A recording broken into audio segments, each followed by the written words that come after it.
Welcome to the Vergecast, the flagship podcast of low-stakes game shows. I'm your friend David Pierce, and I finally have perfected my Nintendo Switch setup. So I mentioned on this show a while back that I needed a new game console, mostly because there's a bunch of new games coming out that didn't support my PS4. I wanted something new.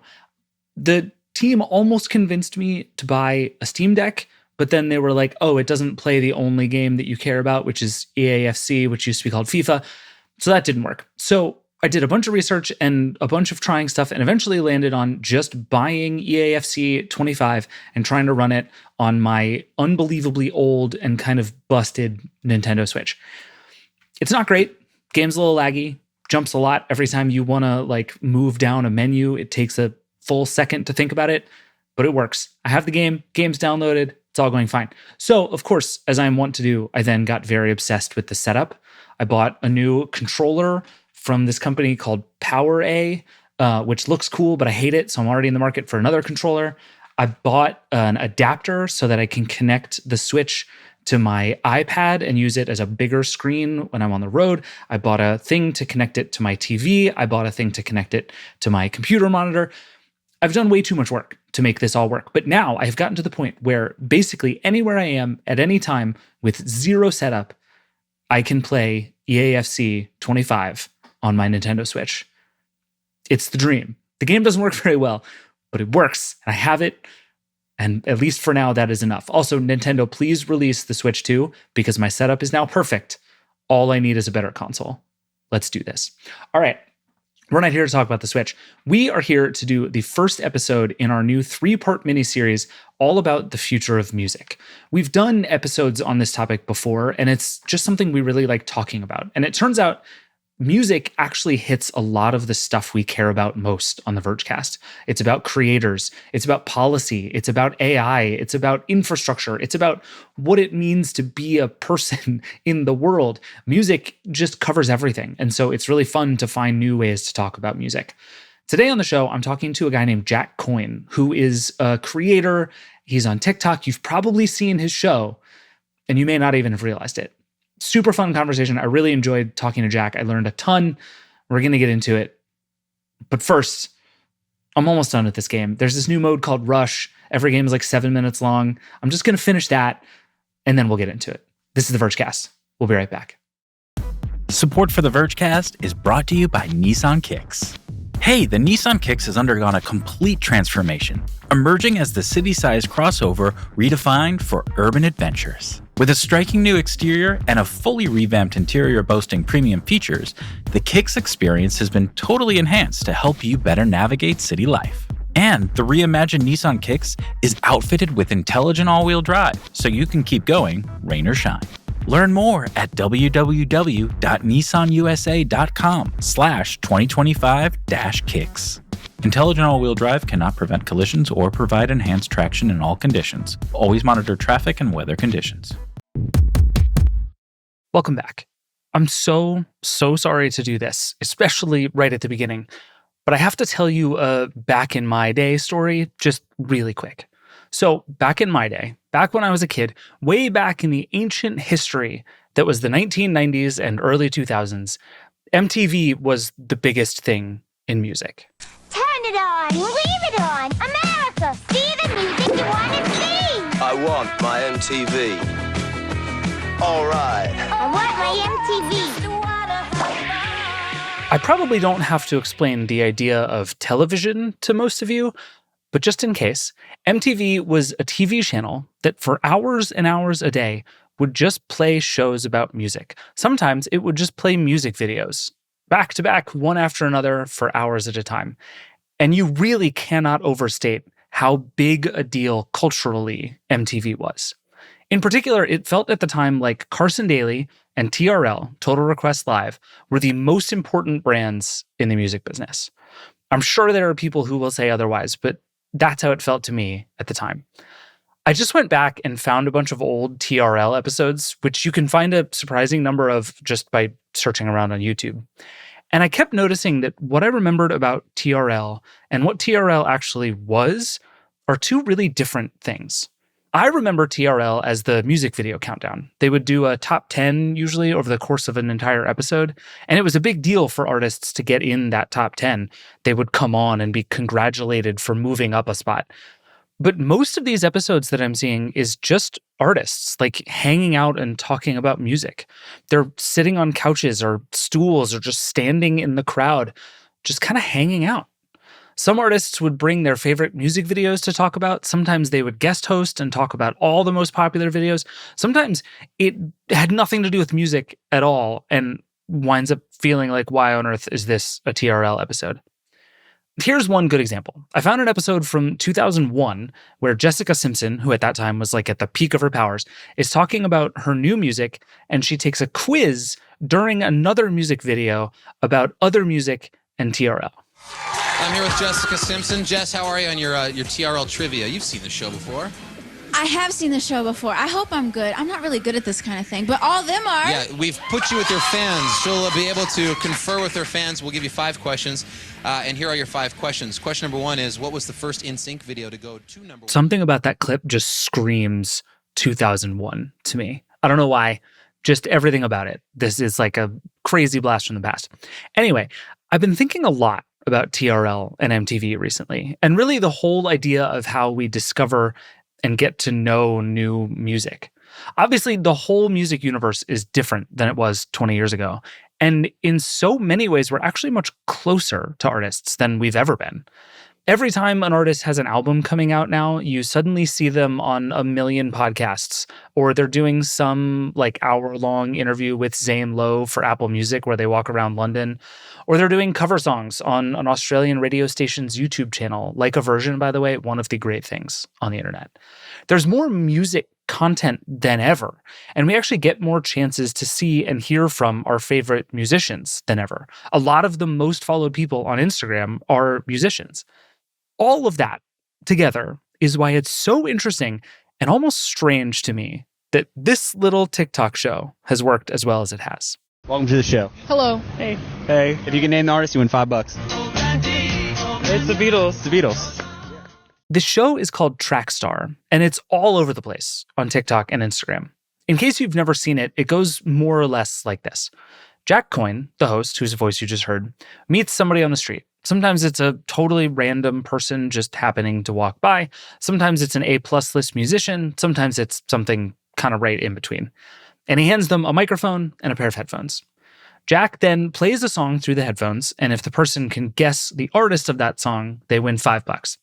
If they get it right, they get to try again for $10 or keep the $5 and walk away.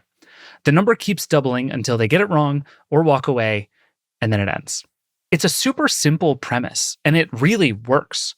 Trackstar is only a couple of years old, but it has 400,000 followers on TikTok, another 340,000 on Instagram, and is continuing to grow really fast. But more than just the numbers, it's the guests that Jack gets on this show that blow my mind.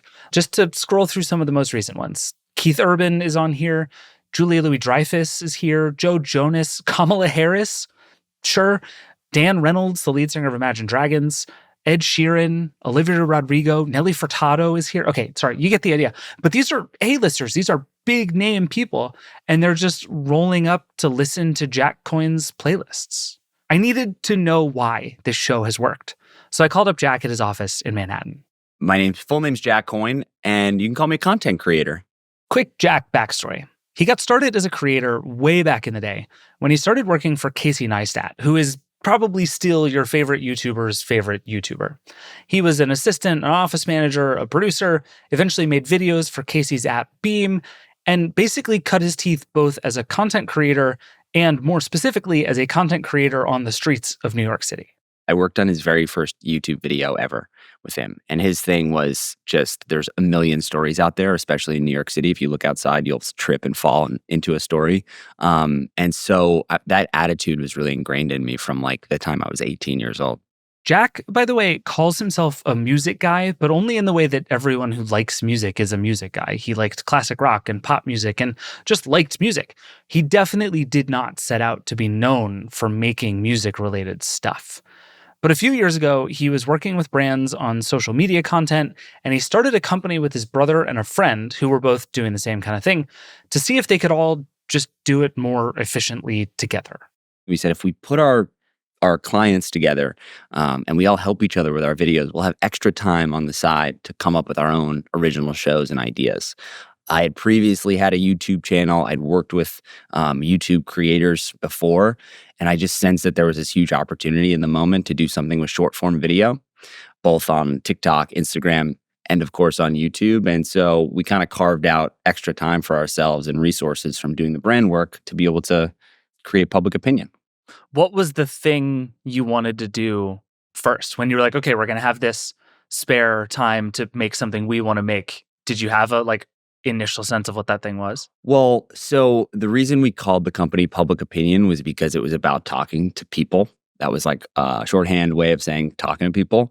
And the reason that we wanted to talk to people is we recognized that this man on the street type content was increasing in popularity, but we felt like no one was doing it great. It was a lot of like gotcha, sort of making fun of people. Let's catch someone in an awkward or funny moment and make them look stupid. And we were like, I've always felt like half the internet was just people doing Billy on the Street impressions. yeah, exactly. Yeah. And we felt maybe there's a way to do this that's like nicer and more positive, and maybe we can try and make people a little bit smarter with the stuff we were doing. So we were asking trivia questions about New York City and trying to educate people about New York City. That's where we got started. Okay. Was that like a civic-minded thing, or was it just fun and you thought New York was cool and that was a good way to do it? It's a personal interest thing. It's something that I've always been interested and curious about. And I think it was like, okay, guys, we got to go shoot. We looked out the window and we're like, what's that building? Oh, maybe there's something interesting about that building. We can talk to people about it. And that was the entry point. Okay. It was just like the obvious thing because we were here in New York and I love it here. The Public Opinion channel is very much alive and super fun too, by the way. And it works just the way you think. Since it's obviously currently election season, Jack has been mostly running around asking people trivia questions about New York City and US presidents and how the two kind of collide. Which president has a parkway named after him? You're driving. Driving on the east side. Where are you driving? I think the FDR, Yes. man. 2 more questions. But the problem they ran into early on was that most people in New York don't actually know that much about New York. New York's whole thing, its whole appeal, is that people come from everywhere. It's a super transient town. That's what makes it so exciting. But I mean, your trivia game show isn't very fun if nobody knows any of the answers, right? I would say maybe our hit rate was 2 out of 10 people who actually knew something about New York that besides just, I don't really know the answer to that question. That's not interesting content. And so it was like our second show has to be something that's much more universal and something that everybody can talk about. Because like I said, public opinion, what's something that is going to cast a wider net? Music was the obvious answer. And we found right away, like, the hit rate of just getting people to engage with us was higher, and their reactions and the stories that came out of talking to songs was really exciting.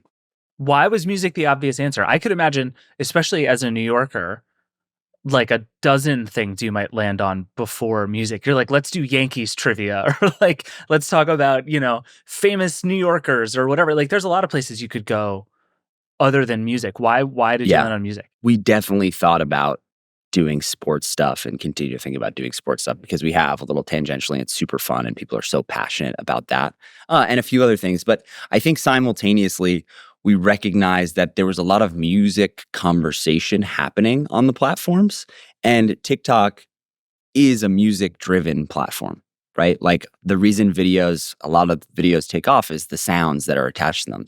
So we were like, let's just get into the sound and music business because that's where the platform is driving people. And we pretty quickly realized that there's a lot of interest from record labels, from musicians, from music management, PR, to attach themselves to something that's making waves in music on social media.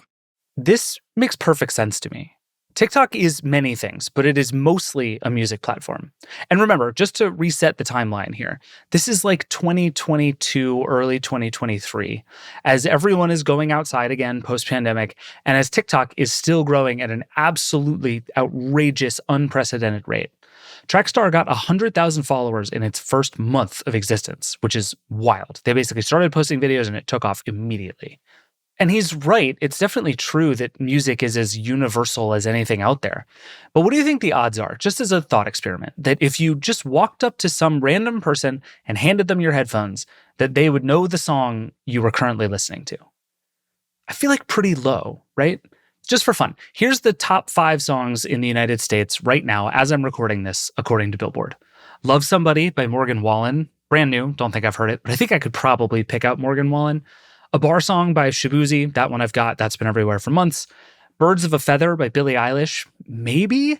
I think I could guess a Billie Eilish song, but I can't hear that one in my head right now. And there's like a whole genre of people who kind of just sound like Billie Eilish. So I don't know about that one. Die with a Smile by Lady Gaga and Bruno Mars. I actually love both those artists and have literally never heard of that song until right this second.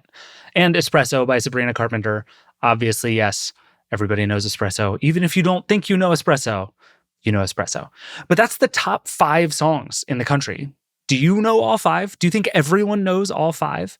Every time I watch Trackstar, that's all I can think about. How hard must Jack have to try to find songs that people know? And how many throwaway takes must there be of just total failure where people don't know the music?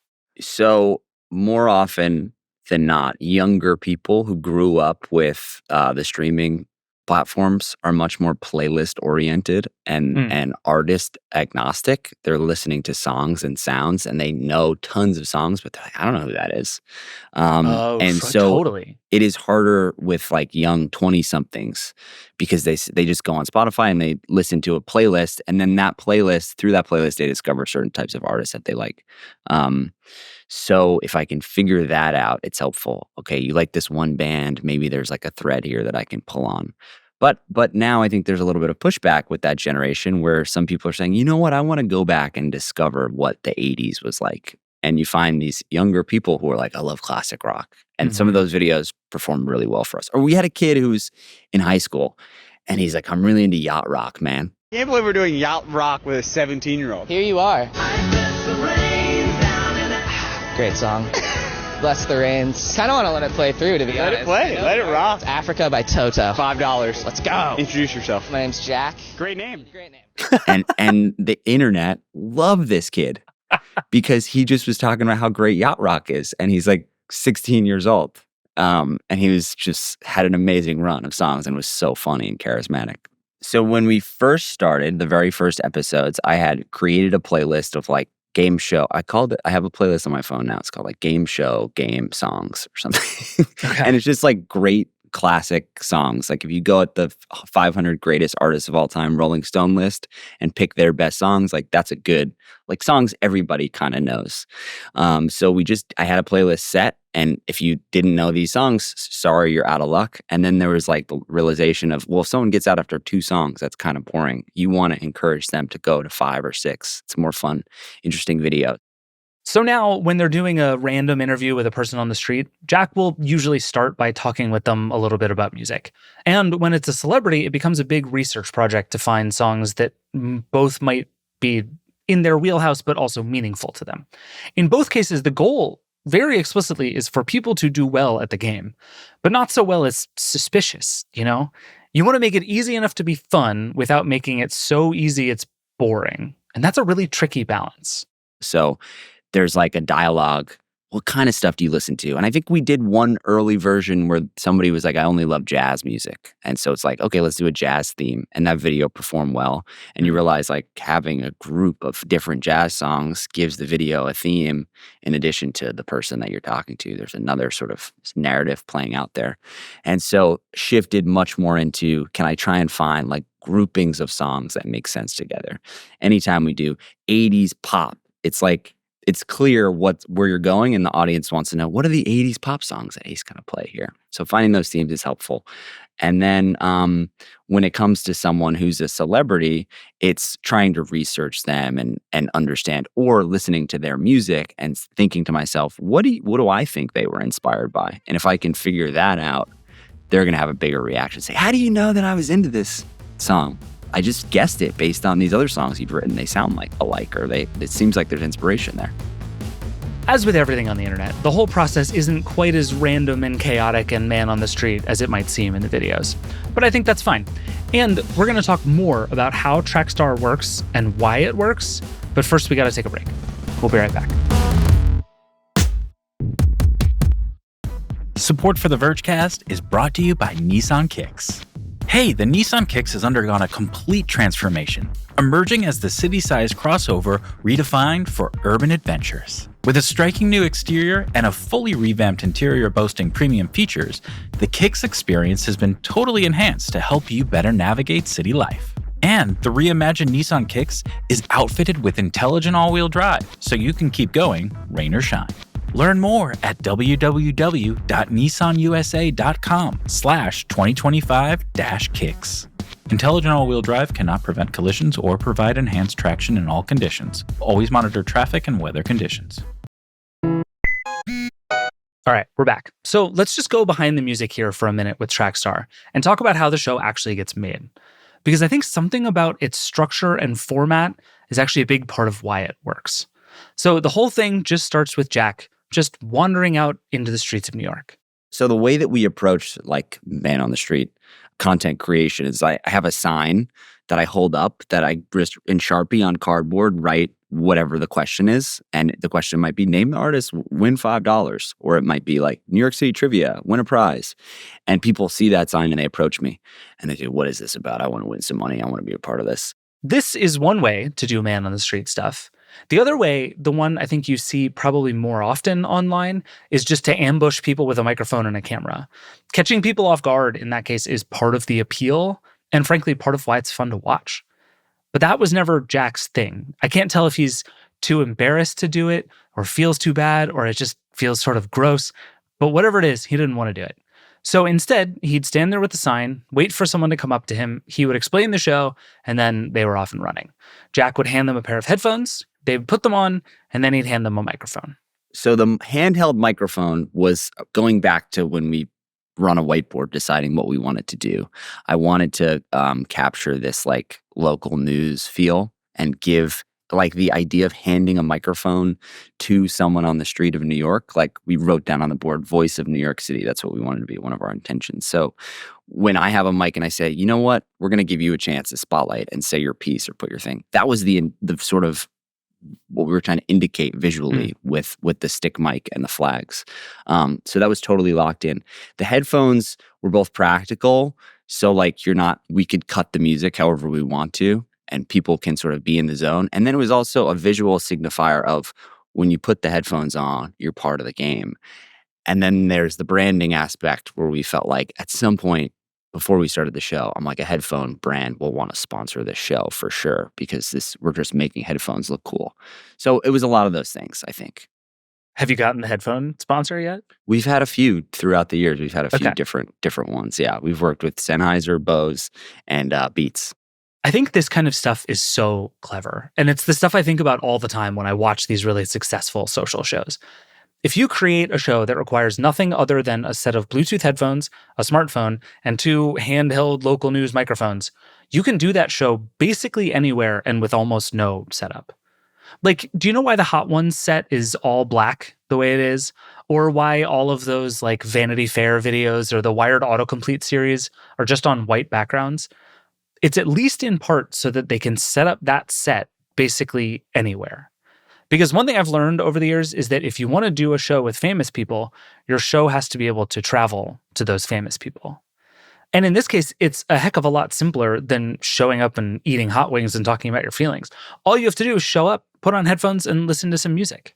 But there is one other thing about Trackstar that's really clever and I think kind of unique in this space. It's also a game for the viewer. There's like a couple different aspects of it. There's playing people snippets of songs, like when you're driving around in the car on the radio is a game that everyone's played. Like this is not a new idea. So it was more taking this concept of guess the artist and putting it in a framework that's going to make sense for social media. And I think the biggest lesson that we took away was people like watching the guest. They like watching the interaction, but they also like to be actively participating in what's happening. So a lot of the comments are, oh, you shouldn't put the album cover because I guessed it too soon. Like, or I've watched people watching it on their phone, looking over their shoulder, and they're saying the answers as they're watching it. That happened like when I showed it to my mom for the first time. She's like, oh, that's Bruce Springsteen. And so then I realized we were onto something because there's this active participation instead of sitting back and watching it. Right, which is different from your average, like, even celebrity interview or something where you're just sort of in the audience. Like, you're trying to invent something that you're both watching and playing simultaneously. And I think because of that, which I guess is a game show. Like, that you just made a good game show, basically. well, when you watch Jeopardy, right? You're Right. trying to answer the questions as quick as Ken Jennings or whoever's on. And so I think what's cool is because of the celebrities and the regular people mix, everyone who's watching feels like, if I'm in New York, maybe I could end up being on this show and maybe I could win a lot of money. Which is like, that's why we watched Who Wants to Be a Millionaire, all these other shows. Like, we could win $1 million. At this point, I think I get why the show works. It's fun to play this kind of trivia game. It's fun to watch strangers succeed, and frankly, even more fun to watch them fail. And there's also something about just all kinds of man-on-the-street content that is compelling. Like, do you ever see those videos where a bunch of dudes set up a basketball hoop or a soccer goal, and then they throw the ball to a bunch of strangers who either shoot it or kick it or get hit in the head or fall on their heels trying to do it or whatever? That all works for the same reason. I swear to you, I think I could make that shot. I hope that I get to try someday, and I will watch every single one of those videos when they cross my timeline. So I get why the show works, but I'm still wondering why all of these big name musicians keep showing up on Trackstar. It's not the biggest show in the world. It's doing well, but it's not, earth-shattering. And frankly, a lot of these artists are vastly more famous than Jack or Trackstar. It kind of seems like he has more to gain than they do. And plus, when they do come on, it's not like they do some nakedly promotional version of the game where they talk about themselves the whole time or they only listen to their own songs. There's tons of that kind of thing on the internet, and it's all fine. But on Trackstar, they really are just another contestant playing the game. Sometimes literally the only promo they do is just saying their name. And obviously, even that is not a new idea at all, of course. Every late night guest who plays a game with Jimmy Fallon or does like the thing where they test British snacks versus American snacks, they're all promoting something without wanting to seem like they're promoting something. You know what I mean? But like, that's the Tonight Show. Jack Coyne is great, don't get me wrong, but I think Jimmy Fallon is probably just a smidge more famous. And yet, apparently, every single one of Trackstar's celebrity appearances have come from those people getting in touch with him, not the other way around. That means A-list musicians are going out of their way to be on his show. Who was the first artist to reach out? Olivia Rodrigo. Okay. It was Olivia Rodrigo or Ed Sheeran. I can't remember the order, but those two were very early on and close to each other. It was crazy. Yeah.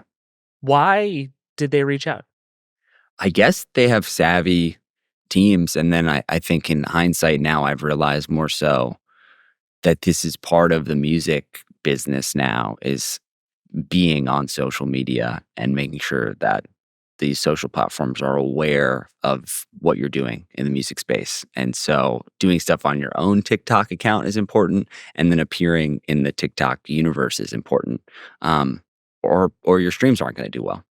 Yeah. I think part of the reason I ask about that specifically with Trackstar is you're not doing the thing where it's like, let's do a podcast where we talk about your album for an hour, or you're not saying like, let's rank your 10 favorites of your own songs, like the sort of standard things people do to promote themselves and their work.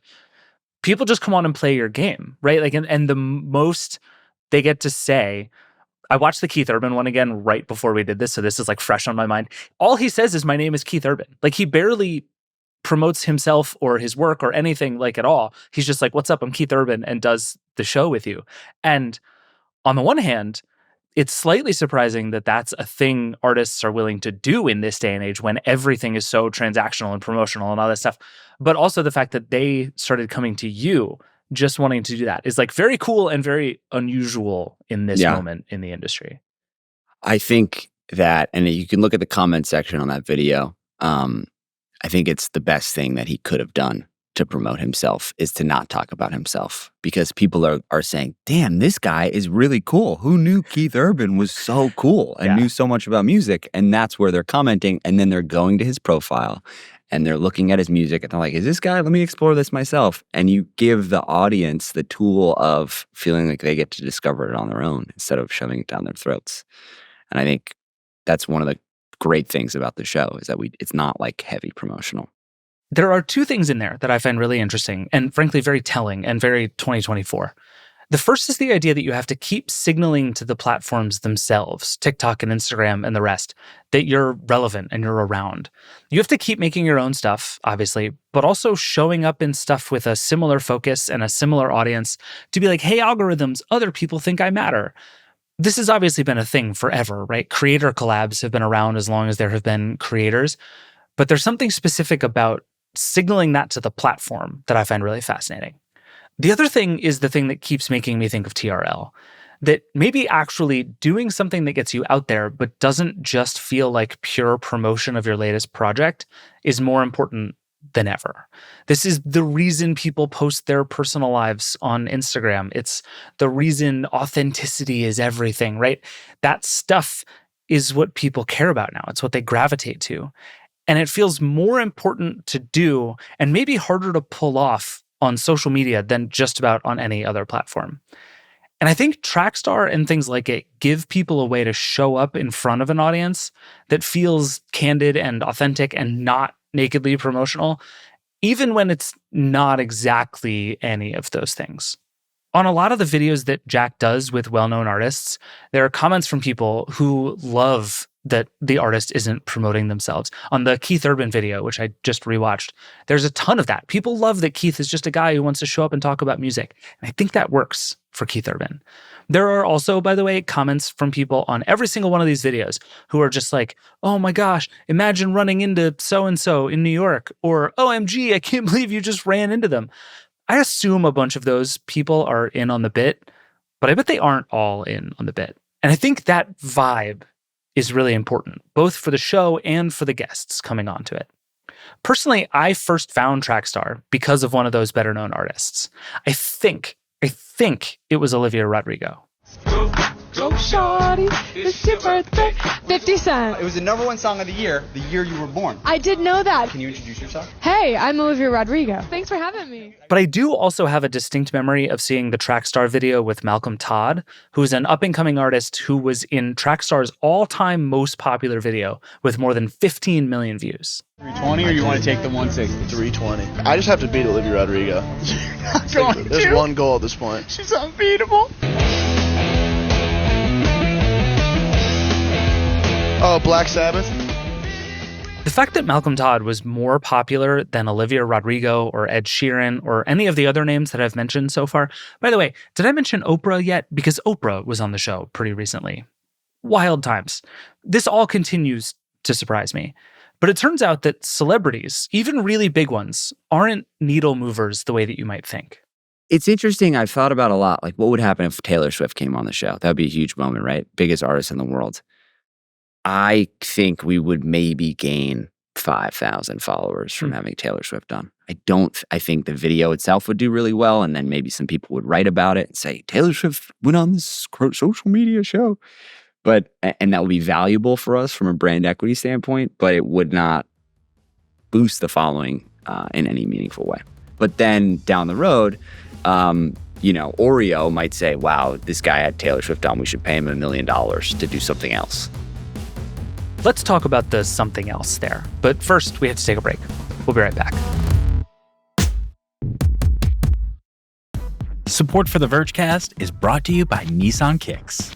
Hey, the Nissan Kicks has undergone a complete transformation, emerging as the city-sized crossover redefined for urban adventures. With a striking new exterior and a fully revamped interior boasting premium features, the Kicks experience has been totally enhanced to help you better navigate city life. And the reimagined Nissan Kicks is outfitted with intelligent all-wheel drive, so you can keep going, rain or shine. Learn more at www.nissanusa.com/2025-kicks. Intelligent all-wheel drive cannot prevent collisions or provide enhanced traction in all conditions. Always monitor traffic and weather conditions. All right, we're back. So Trackstar is working, it's popular, it's growing, the format is endlessly repeatable and essentially works forever. The team does want to have Taylor Swift on, just in case that wasn't clear before. And Jack also has a running list of other ideal guests. He's talked a bunch in interviews before about Bruce Springsteen, but there are lots of others too. Barack Obama. Oh, yeah. Because he releases his songs all the time. And nobody ever believes him, which I love. Everybody is like, there's no way he listens to these songs. Yeah, I would actually play him the songs from his own playlist. Be like, you really listen to $1 Million Baby by Tommy Richmond? Like, that's really your jam? Yeah. And then I'm imagining him. Anyway, that would be a fun one to do, just to like put him to the test. I think as far as musicians go, there's Paul McCartney. Or Ringo even might be more legendary than Paul McCartney. Sure. So there's like those classic, just people who've been around for a long time who are legends and icons are great. And then I think that there's a huge opportunity with like hip hop that we haven't fully tapped into, where like an extended conversation with Nas would be really cool, and talking about stuff that he's listening to and rappers that inspired him, I think would be a little unexpected. And then, more non-musicians, more just like interesting people who care about music, I think would be fun. And athletes. That's like the real untapped one. Like, I want to talk to LeBron James. Like, he loves music. What would it be like if he and I were in a room together and I'm playing him songs and he's getting all fired up? I love listening to this before a game. It'd be amazing. Beyond that, though, it's pretty clear to me that the public opinion team has tapped into something bigger than just the 90-second setup with the headphones and the microphone on TikTok. So now they're trying to expand outside of that. I mean, I think it's exciting for us to experiment and add on different layers and try different things. So we recently started doing a head-to-head Trackstar versus competition. Which I like. It's very good. Which is fun, where you get, especially when you have two artists who have a song that they're collaborating on, or maybe it's a band where you can create some of that band rivalry and banter. So we're experimenting with that. And then we have another show that we do called Trackstar Presents, which is a performance show here in the studio. And we put out episodes like every week or two. And it's kind of like a tiny desk concert, but with more conversation in between the songs. And that's like a 20-minute to a half-hour episode on YouTube. So it's very different. Yeah. How big a focus is that for you right now, trying to sort of build the like longer form YouTube channel? Well, for a long time, we had both shows, Public Opinion and Trackstar, on one YouTube channel. And we recently decided to split them, just because it felt like there was two different audiences. And so putting two different videos up on the same channel didn't make sense.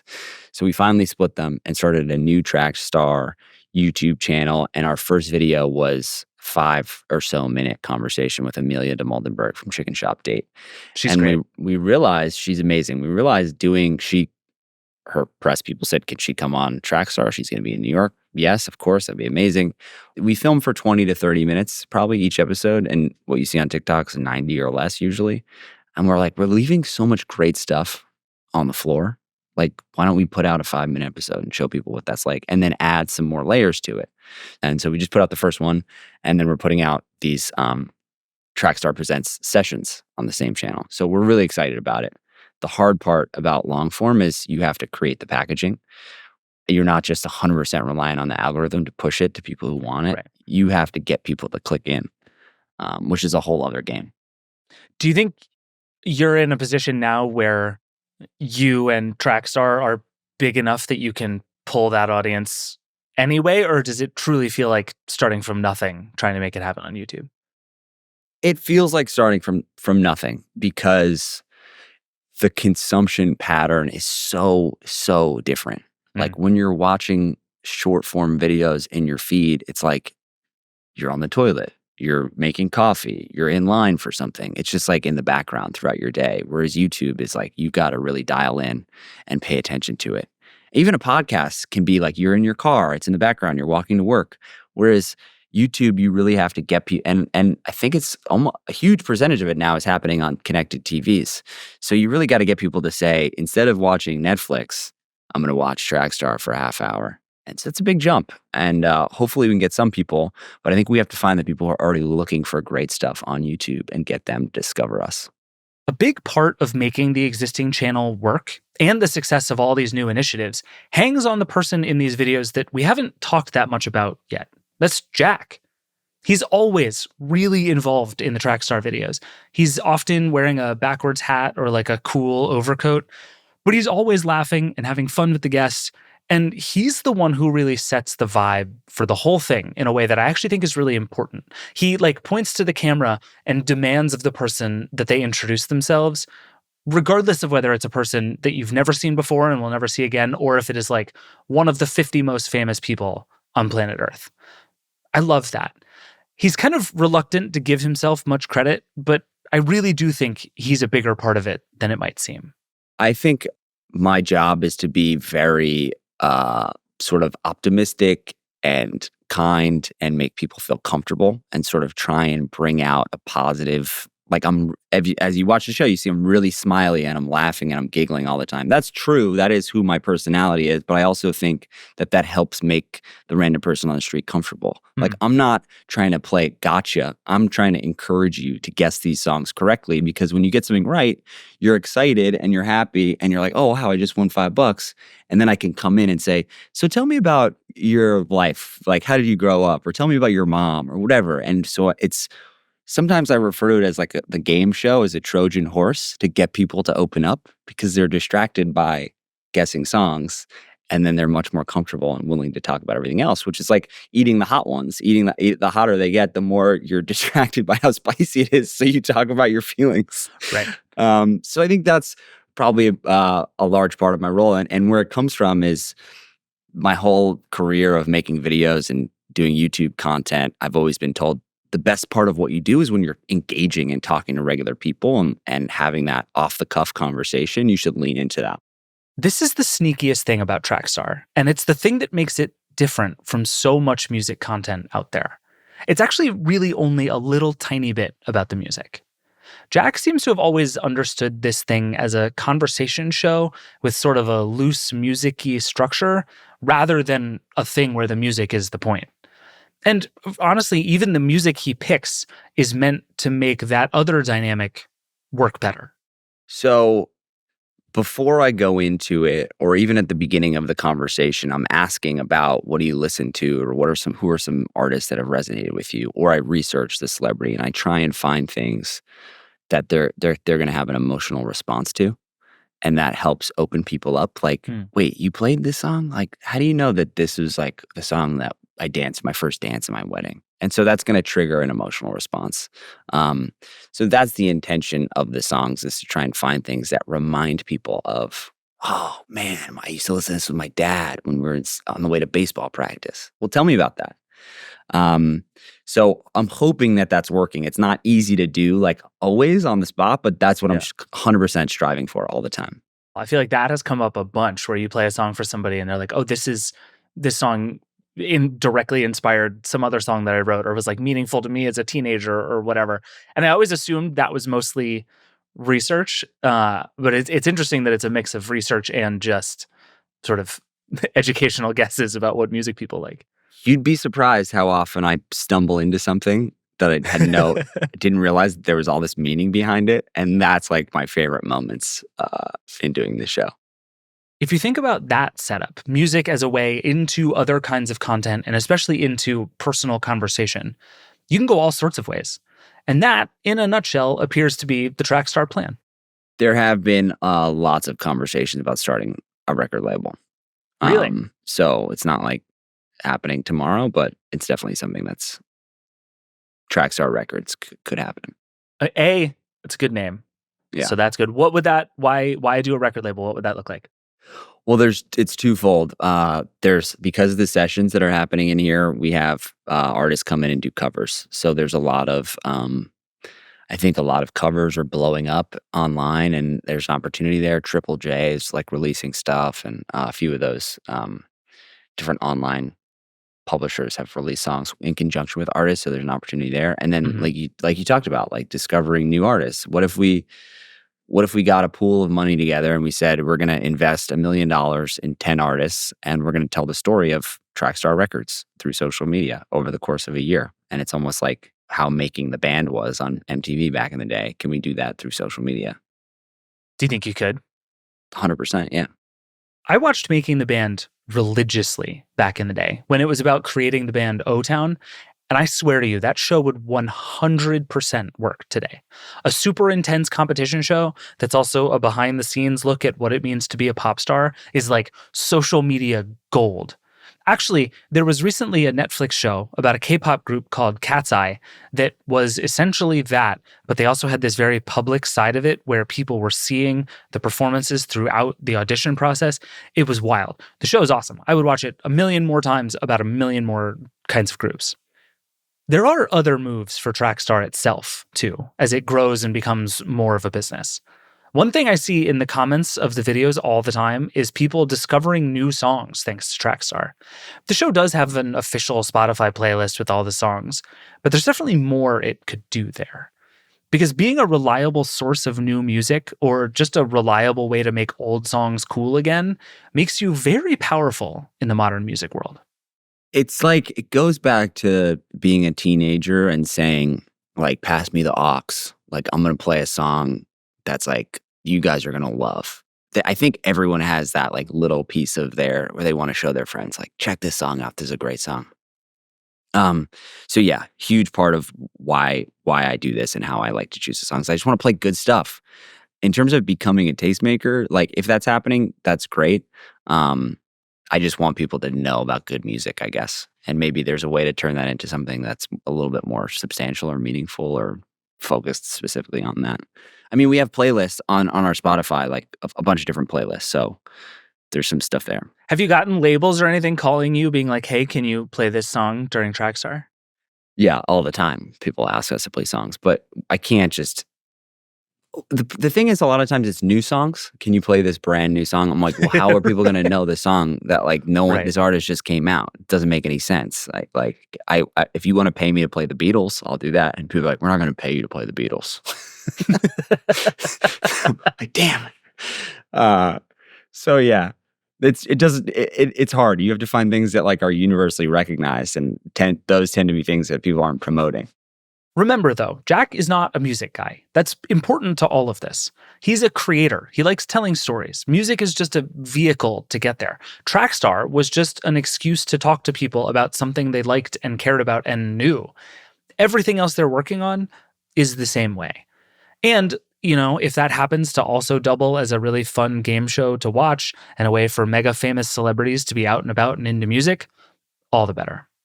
It really does feel to me like a throwback to the early 2000s, when shows like TRL were all about making music feel like a hang.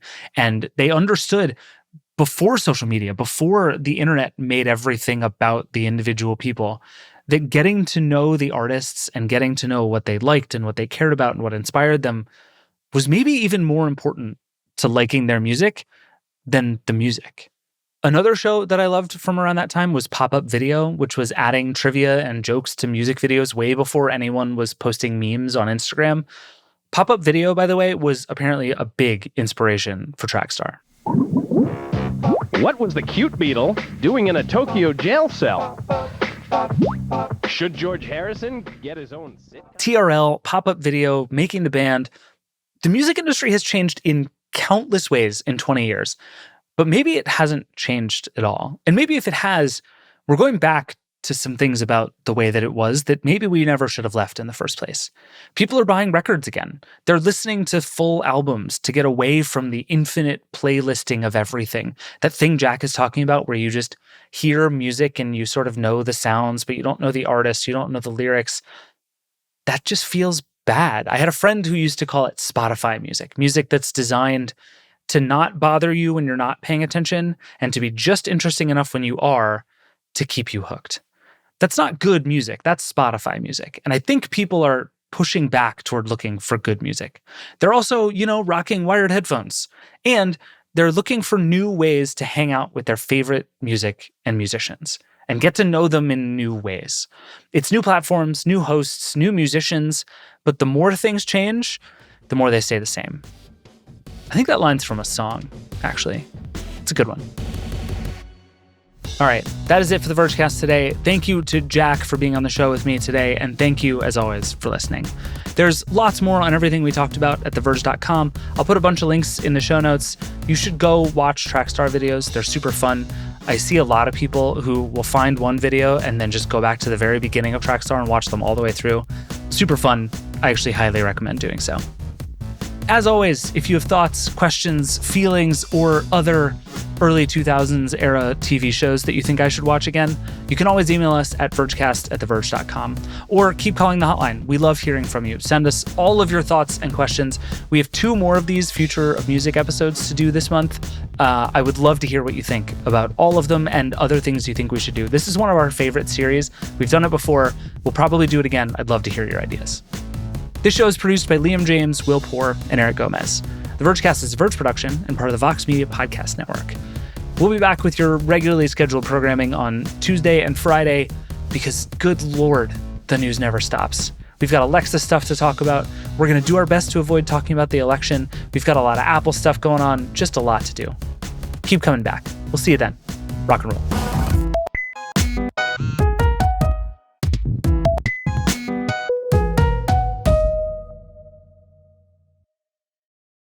Support for the Vergecast is brought to you by Nissan Kicks.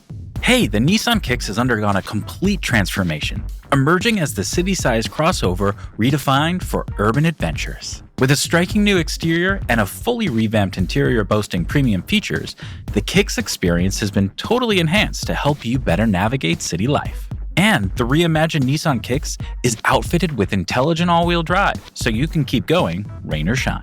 Learn more at www.nissanusa.com/2025-kicks. Intelligent all-wheel drive cannot prevent collisions or provide enhanced traction in all conditions. Always monitor traffic and weather conditions.